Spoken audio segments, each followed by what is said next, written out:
Hey guys, it's John and Kurt with Trueshot, and today we're going to be talking about the FN 509 Midsize Tactical.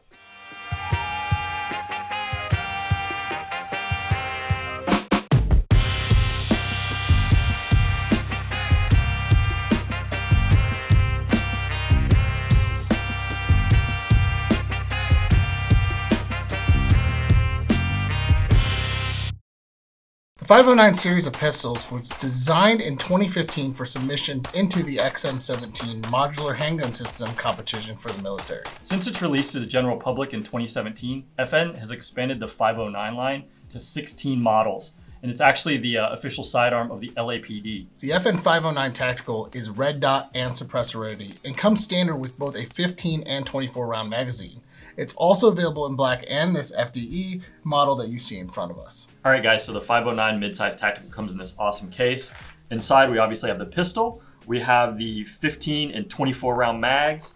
We've also got a lock, comes with the manual. You've also got obviously the plates and some instructions on how to install them. So the big thing that stands out with the 509 is the texturing on the grip. They've really taken this gun up a notch from the previous FNS series.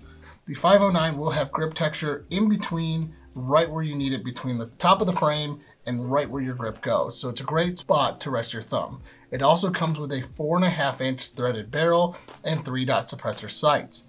Now the nice thing about the 509, it has FN's low profile optics mounting system, which includes a little rubber O-rings to make sure that your optic holds zero. It comes with a number of different plates out of the box, and it's a great option when you're looking for a optics ready pistol. Now the gun is fully ambidextrous, which is great for our left-handed friends out there, and it's got long wearing PVD finish on it. Now the other big thing about the 509 is its trigger pull. Now the trigger on this is amazing. It has a tactile and audible reset, so you can really feel that when you're shooting, as well as it's got a 4.04 pound trigger pull. Now that's what we tested it on our trigger pull gauge. FN's advertising it between 4.5 and 6.7 pounds. One of the things I really appreciate about the trigger, and you'll notice it seems a little bit wider than some other pistol manufacturers that you'll see.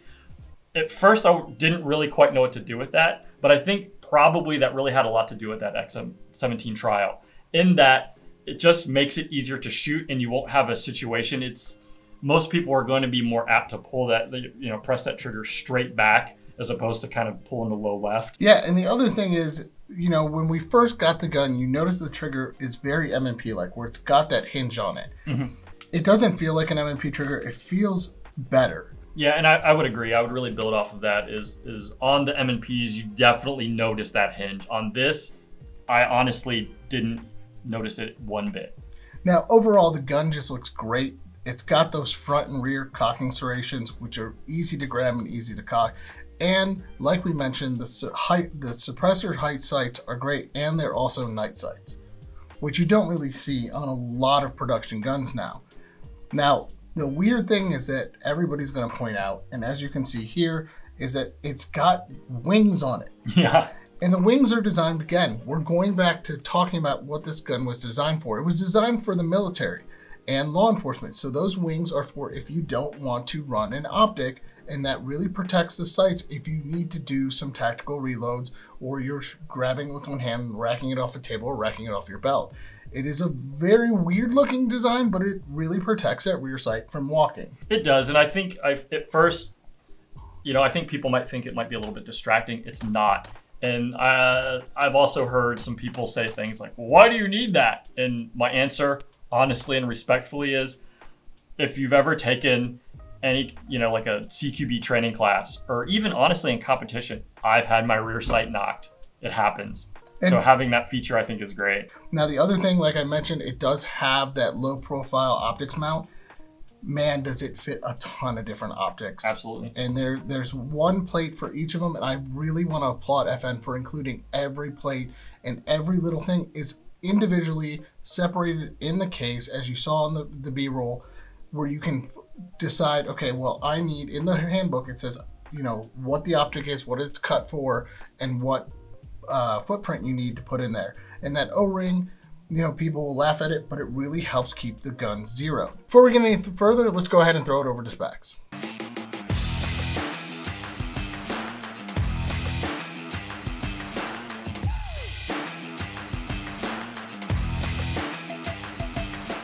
So guys, we've reviewed a number of different guns on this channel, and what I really appreciate about this is how purpose-driven it is. You know, you see a lot of different guns, and some are very price point driven, or some are, you know what I mean, we've reviewed some EDC guns, we've reviewed some kind of range toy guns, you know, just kind of casual shooting. We've also had some where it is, they've been trying to balance out a number of different things. So it is, that's one of the things I really appreciate about this is how purpose-driven it is. And every feature that it has, you can tell it was made for that XM17 trial. Yeah, and when we originally started the review on this and the review process, you know, these reviews take a while.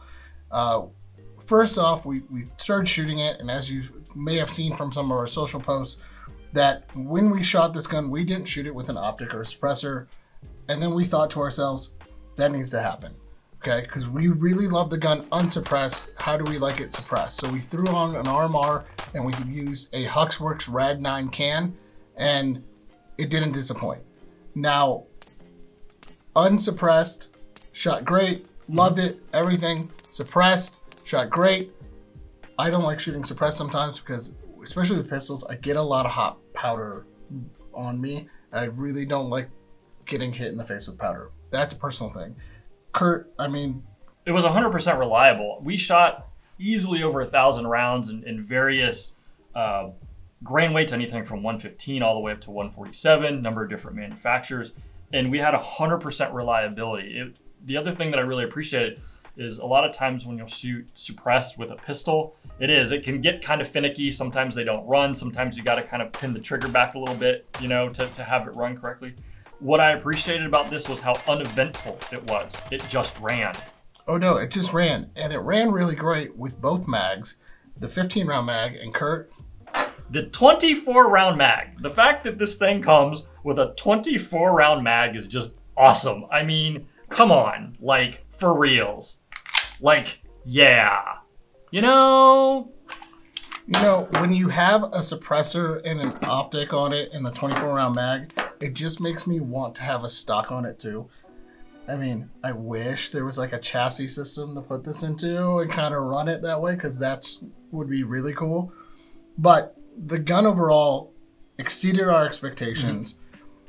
The trigger reset, the audibility, and the tactileness, you know, most of these polymer striker fired guns, you don't really get the best trigger. You can see in some of them they have kind of a spongy trigger. You're right, this is very crisp and it's very tactile. Along with that, I appreciate the fact that it's full ambi controls. You don't see that honestly on a lot of pistols. Now, we're talking about a polymer frame gun. We're talking about suppressor ready, optics ready, Suppressor-height night sights, 24 round mag, 15 round mag, fully ambi.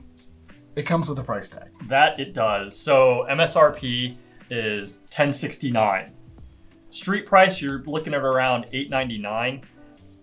Is that higher than you know, some of its competition? It is, but again, what I appreciate about this is how kind of purpose-driven it is and how robust. I mean, this thing is a tank. I think we could have probably put 10,000 rounds through it and still not seen a part malfunction. I totally agree. Shooting these, I noticed that the grip texture is pretty aggressive, but I think it's in a good way. And the other thing that I really noticed is the texturing is a little bit different, but it's the right amount in all the right places. And I really appreciate kind of how they put that together and put a lot of thought into it. So am I a buyer? The answer is yes. And I want this for the zombie apocalypse. But honestly, you know, you have some guns that are kind of fun range toys, you know, but do you stake your life on it? Maybe, maybe not. This thing, all day long. I have no doubt about the reliability of this gun. I have no doubt that this thing will reliably feed anything that we put into it. And by the number of rounds we put into it, and it wasn't just like, hey, this is 1,000 rounds of Blazer, it's 1,000 rounds of American Eagle. No, we put like hard primer 124 grain stuff that we know that sometimes will cause guns to fail. And it ate it all, which means that it is NATO spec. It is set for NATO spec ammo and all SAMI spec ammo. Now, we both said we're buyers. The gun's great. Let's just wrap it up here. Guys, again, thank you so much for tuning in. Be sure to like and subscribe. Let us know what you think about the 509 in the comments, and we'll see you next time.